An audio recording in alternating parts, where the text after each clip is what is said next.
तुम्ही कधी असा विचार केलाय का, की आपल्या आयुष्यात खूप मेहनत करूनही यश का नाही मिळत? आपण रोज तेच करतो जे यशस्वी लोक करतात. तरीही आपण जिथे आहोत तिथेच अडकून पडतो. बरोबर ना? आपल्याला असं वाटतं, की मोठे बदल घडवण्यासाठी काहीतरी खूप मोठं करावं लागेल. जसं रात्रभर जागून अभ्यास करावा लागेल किंवा एकदम मोठा निर्णय घ्यावा लागेल. पण खरी जादू कशामध्ये आहे माहिती आहे का? लहान आणि अगदी साध्या कृतींमध्ये, ज्या आपण रोज करतो आणि ज्यांकडे आपण पूर्णपणे दुर्लक्ष देखील करतो. आज आपण एका अशा पुस्तकावर बोलणार आहोत, ज्याने जगभरातील लाखो लोकांचे आयुष्य बदलून टाकले आहे. डॅरेन हार्डी यांचे द कंपाऊंड इफेक्ट. हे पुस्तक कोणतीही जादूची कांडी फिरवून चमत्कार करत नाही, तर ही विज्ञानावर आणि वास्तवावर आधारित एक अशी पद्धत आहे, जी तुम्हाला शिखरावर नेऊन ठेवू शकते. आता तुमच्या मनात प्रश्न आला असेल, की हे नेमकं कसं शक्य आहे? एका छोट्या सवयीमुळे आयुष्य कसं बदलू शकतं?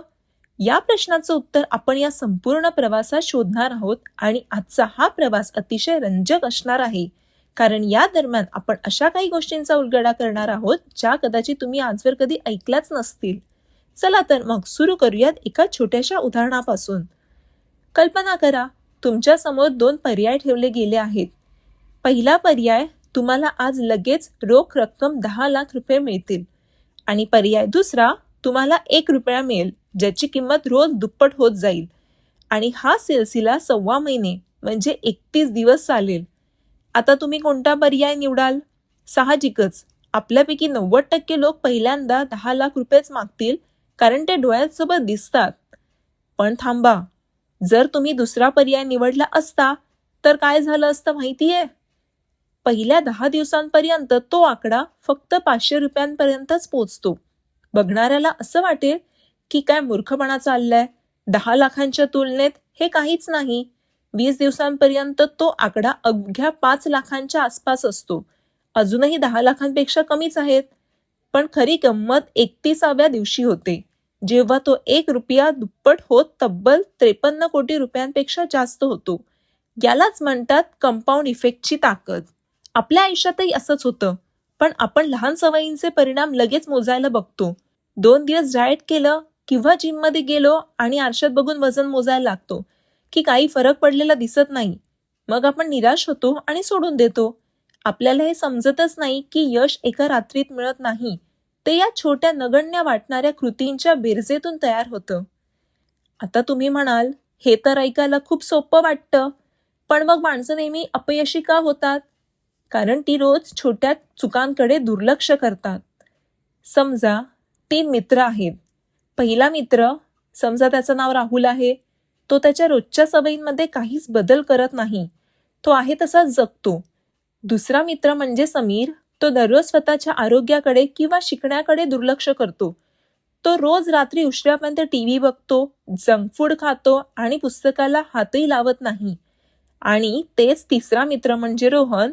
तो रोज रात्री झोपण्यापूर्वी फक्त 10 पानं चांगल्या पुस्तकाची वाचतो आणि रोज सकाळी अर्धा तास चालतो. पहिल्या काही महिन्यात या तिघांमध्ये काहीही फरक पडला नाही. समीरला असं वाटलं की आपण मज्जा करतोय आणि रोहन फुकटचा त्रास करून घेतोय. 1 वर्षानंतरही फारसा फरक दिसत नाही. पण 2-3 वर्षानंतर काय होतं? समीरचं आरोग्य बिघडायला लागतं. तो आळशी बनतो आणि त्याच्या नोकरीतही प्रगती होत नाही. आणि रोहनचं व्यक्तिमत्व बदलून जातं. त्याच्याकडे ज्ञानाचा साठा तयार होतो. तो शारीरिकदृष्ट्या अतिशय तंदुरुस्त होतो आणि कंपनीत त्याची मोठी बढती होते. हा जो फरक आहे ना, तो पहिल्या दिवशी अजिबात दिसत नाही. तो हळूहळू थेंबे थेंबे तळे साचल्याप्रमाणे तयार होतो. आणि जेव्हा हा बदल दिसायला लागतो, तेव्हा जगाला असं वाटतं की हा काहीतरी चमत्कार झालाय. हा एकदम कसा काही यशस्वी झाला? पण त्यामागची 3 वर्षाची रोजची मेहनत कुणालाच दिसत नाही. इथेच आपल्यासमोर एक महत्त्वाचा प्रश्न उभा राहतो. आपण रोज आपल्या आयुष्यात असे कोणते छोटे बदल करत आहोत, जे येत्या काही वर्षात आपल्याला यशाच्या शिखरावर नेऊन ठेवतील की अधोगतीकडे ढकलतील? या पुस्तकातील पुढचा नियम इतका शक्तिशाली आहे की तो समजून घेतल्यानंतर तुम्ही कधीही तुमच्या कृतींकडे दुर्लक्ष करणार नाहीत. ते आपण पुढे पाहणार आहोतच, पण त्याआधी एक गोष्ट समजून घेतली पाहिजे, ती म्हणजे तुमच्या निवडी. हो, आपण आपल्या आयुष्यात जे काही आहोत ते आपल्या आजवरच्या लहान मोठ्या निवडींमुळेच आहोत.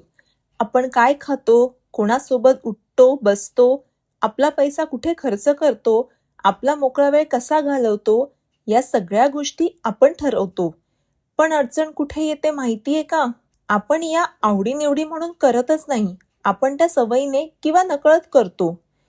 एकदा काय झालं, एक प्रसिद्ध लेखक एका मोठ्या कंपन्यांच्या समूहाला भेटायला गेला. तिथे त्याने सगळ्यांना एक साधा प्रश्न विचारला, तुमच्यापैकी किती लोकांना पुढच्या वर्षी स्वतःचं उत्पन्न दुप्पट करायचं आहे? सगळ्यांनी उत्साहात हात वर केले. मग त्याने विचारलं, बरं, मग त्यासाठी आज तुम्ही कोणती नवीन कृती केली आहे किंवा कोणता वाईट सवय सोडली आहे? तिथे एकदम शांतता पसरली. लोकांना यश हवं असतं, पण त्या यशाची किंमत मोजायची नसते. ते फळ हवं असतं, पण बीज पेरण्याची तयारी नसते. डॅरेन हार्डी म्हणतात की तुम्ही तुमच्या जीवनाचा ताळेबंद तपासायला पाहिजे. तुम्ही तुमच्या जीवनाचं संपूर्ण नियंत्रण स्वतःच्या हातात घेतलंय का, की तुम्ही परिस्थितीवर खापर फोडत बसता? ज्या दिवशी तुम्ही परिस्थितीला दोष देणं बंद करता आणि असं म्हणता की माझ्या आजच्या परिस्थितीची जबाबदारी पूर्णपणे माझीच आहे, त्या दिवशी तुमचं आयुष्य खऱ्या अर्थाने बदलण्यास सुरुवात होते. याला म्हणतात 100% उत्तरदायित्व स्वीकारणे.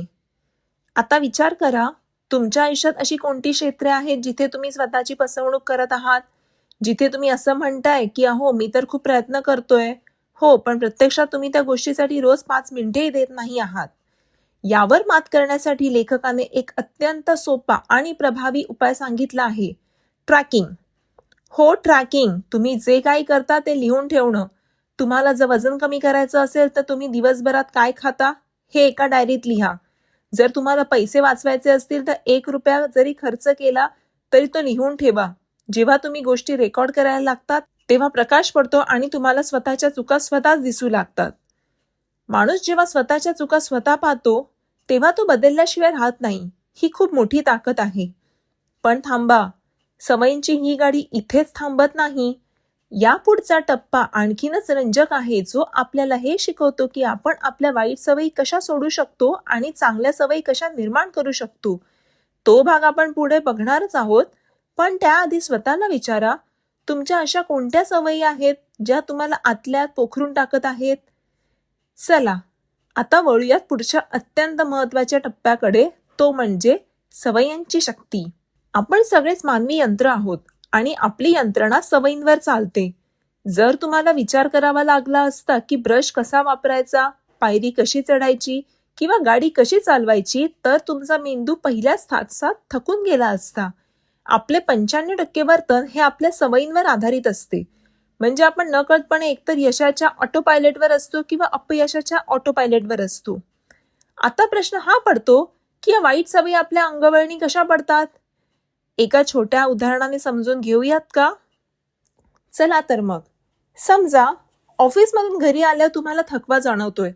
तुम्ही सोफ्यावर बसता आणि टीव्हीचा रिमोट हातात घेता. सुरुवातीला हा फक्त 1 दिवस असतो. दुसऱ्या दिवशीही थकवा जाणवतो. तुम्ही पुन्हा टीव्ही चालू करता. हळूहळू ही सवय बनून जाते.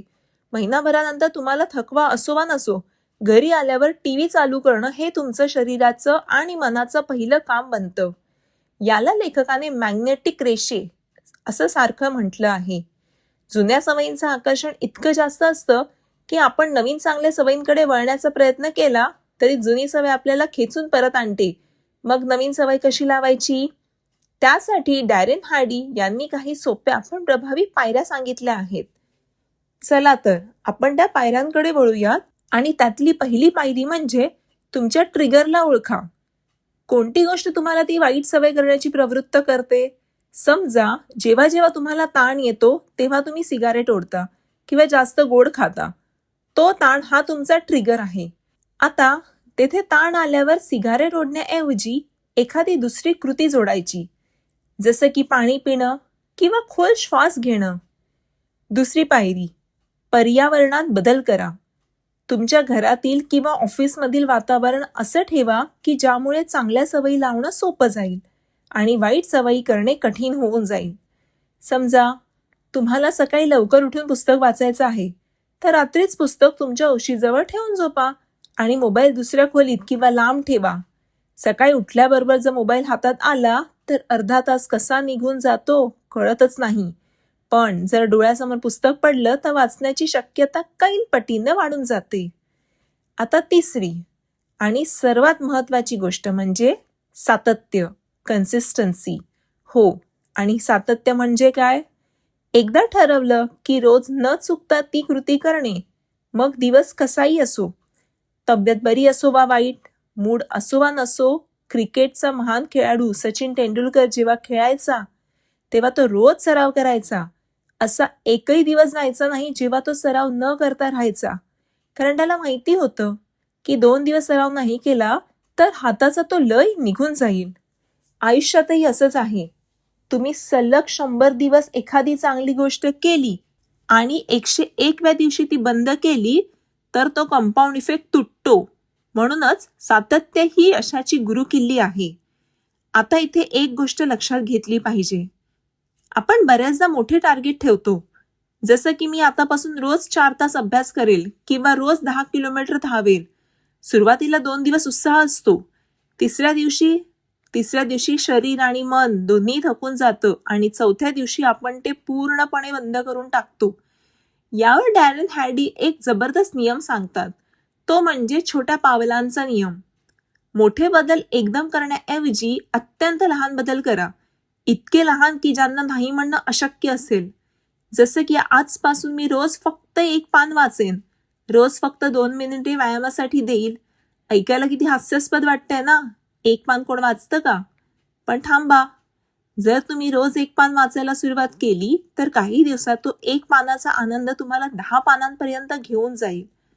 महत्वाची गोष्ट पानांची संख्या नाहीये, महत्वाची गोष्ट ती सवय रोज न चुकता करण्याची आहे. ही गोष्ट जर तुम्ही नीट समजून घेतली ना तर आयुष्यात कोणतेही ध्येय गाठणं कठीण जाणार नाही. पण आता थांबा, या पुस्तकातील पुढचा भाग आणखीनच रंजक आणि डोळे उघडणारा आहे. सवयी तर आपण बदलल्या, पण आपल्या आजूबाजूची माणसं आणि आपली संगत आपल्यावर कसा प्रभाव पाडते हे आपण पुढे पाहणारच आहोत. पण त्याआधी स्वतःला एक प्रश्न विचारा. तुमच्या आजूबाजूला असलेली 5 लोक अशी कोणती आहेत ज्यांच्याजवळ तुम्ही सगळ्यात जास्त वेळ घालवता? कारण पुढचा मुद्दा याच माणसांविषयी आहे, संगत आणि प्रभाव.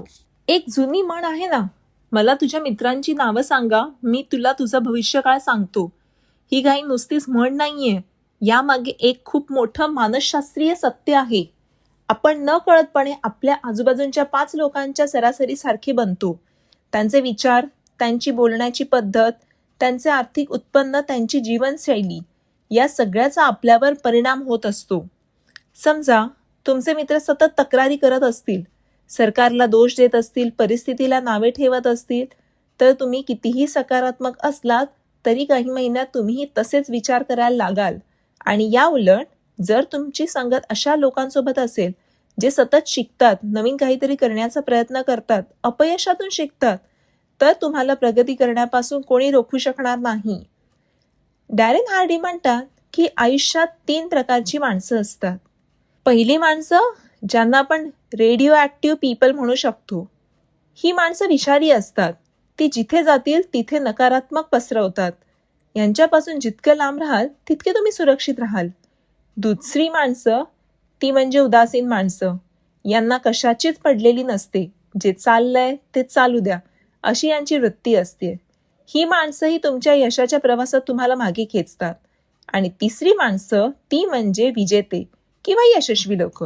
ही माणसं तुम्हाला प्रोत्साहन देतात, नवीन दृष्टिकोन देतात आणि तुम्हाला उंच उड्डाण घेण्यासाठी प्रेरित करत असतात. आता तुम्हाला ठरवायचं आहे की तुमच्या आयुष्यात कोणाला किती प्रवेश द्यायचा. बऱ्याचदा आपल्याला नातेसंबंधांमुळे किंवा मैत्रीमुळे वाईट संगती सोडता येत नाही.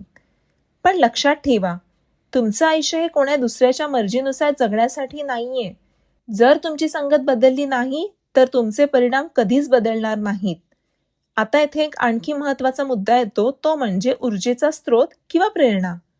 आपल्याला नेहमी असं वाटतं की काम करण्यासाठी काहीतरी मोठी प्रेरणा मिळाली पाहिजे, कोणीतरी मोटिवेशनल स्पीच दिलं पाहिजे किंवा एखादा व्हिडिओ बघितला पाहिजे, तरच आपल्याला ऊर्जा येईल.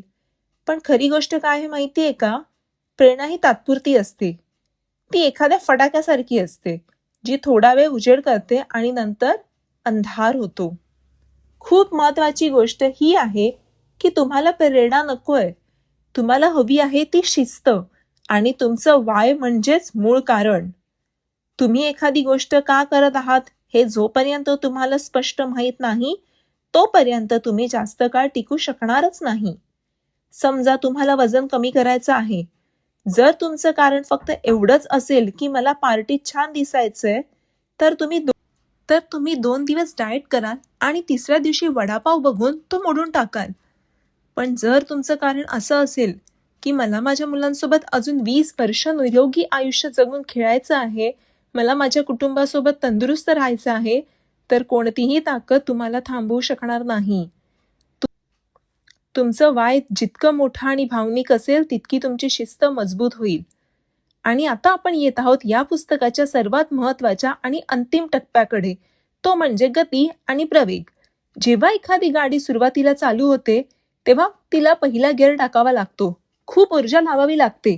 पण एकदा की ती गाडी हायवेवर आली आणि 5व्या गिअरमध्ये पडली तर ती प्रचंड वेगाने पुढे जाते.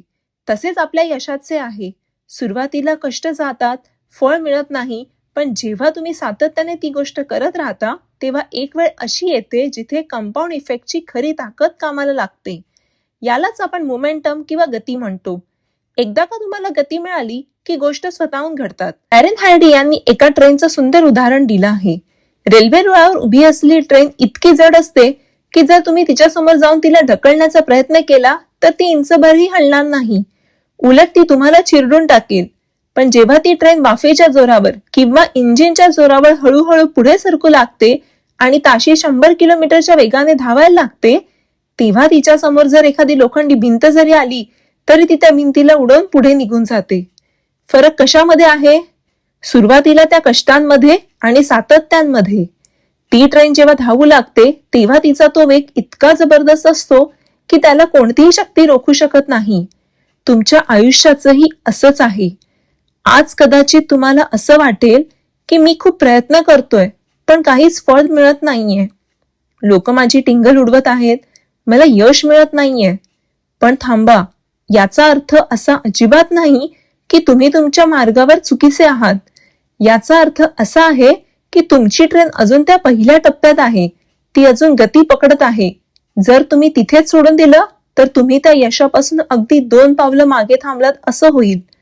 आता वेळ आली आहे एका संपूर्ण आढाव्याची. आपण या प्रवासात काय काय शिकलोय याची. सर्वात पहिले आपण हे पाहिलं की मोठे बदल एका रात्रीत होत नाहीत, तर ते रोजच्या छोट्या साध्या सवयींच्या कंपाऊंडिंग मधून होतात. जसे ते पैशांचे उदाहरण आपण पाहिले जिथे 1 रुपया कोट्याधीश रुपयांपर्यंत पोहोचतो. दुसरे म्हणजे आपण आपल्या कृतींची 100% जबाबदारी स्वीकारायला पाहिजे. परिस्थितीला किंवा इतर कोणाला दोष देण्याऐवजी स्वतःच्या निवडींवर लक्ष केंद्रित केले पाहिजे आणि त्यासाठी प्रत्येक गोष्ट ट्रॅकवर शिकले पाहिजे. तिसरे म्हणजे आपल्या वाईट सवयी ओळखणे आणि लहान पावलांच्या नियमांचा वापर करून नवीन चांगल्या सवयींमध्ये सातत्य राखणे. चौथं म्हणजे आपल्या आजूबाजूची संगत अत्यंत काळजीपूर्वक निवडणे, कारण आपण आपल्या आजूबाजूच्या 5 लोकांच्या सरासरीसारखे बनतो. आणि 5वे आणि सर्वात महत्वाचे म्हणजे तात्पुरत्या प्रेरणेच्या मागे न लागता आपल्या आयुष्याचे मोठे आणि स्पष्ट वाय शोधणे आणि ट्रेनच्या गतीप्रमाणे एकदा प्रवेग प्राप्त झाल्यावर कधीही मागे न बघणे. मित्रांनो, डॅरेन हार्डी यांचे हे द कंपाऊंड इफेक्ट पुस्तक आपल्याला हेच शिकवतं की तुम्ही तुमच्या आयुष्याचे शिल्पकार आहात. आज तुम्ही जे छोटे पाऊल उचललात ते उद्याचे तुमचं भविष्य ठरवणार आहे. आणि आता वेळ आली आहे कृती करण्याची. हा व्हिडिओ संपल्यानंतर शांतपणे विचार करा, अशी कोणती एक लहान सवय आहे जी आजपासूनच तुम्ही बदलणार आहात. कारण विचार करणे चांगली गोष्ट आहे, पण त्यावर अंमलबजावणी करणे हीच खरी बुद्धिमत्ता आहे. जर तुम्हाला हा प्रवास आवडला असेल तर या व्हिडिओला लाईक करा, आपल्या जवळच्या मित्रांसोबत आणि परिवारासोबत नक्की शेअर करा, जेणेकरून त्यांचे आयुष्य बदलण्यासही मदत होईल. चॅनेलला अजूनही सबस्क्राईब केलं नसेल तर लगेच सबस्क्राईब करा आणि बेल आयकॉन दाबा, जेणेकरून अशाच प्रकारचा ज्ञानवर्धक आणि प्रेरणादायी प्रवास आपल्याला पुढेही करता येईल. तुम्हाला या पुस्तकातला कुठला भाग सर्वात जास्त आवडला किंवा तुमच्या आयुष्यात असा कोणता प्रसंग आलाय की जिथे लहान सवयींनी मोठा बदल घडवून आणला आहे, हे आम्हाला खाली कमेंट करून नक्की सांगा. तुमच्या प्रत्येक कमेंटची आम्ही वाट पाहत असतो. भेटूया अशाच एका नवीन आणि जबरदस्त पुस्तकाच्या प्रवासात. तोपर्यंत स्वतःची काळजी घ्या, शिकत राहा आणि सातत्याने पुढे जात राहा.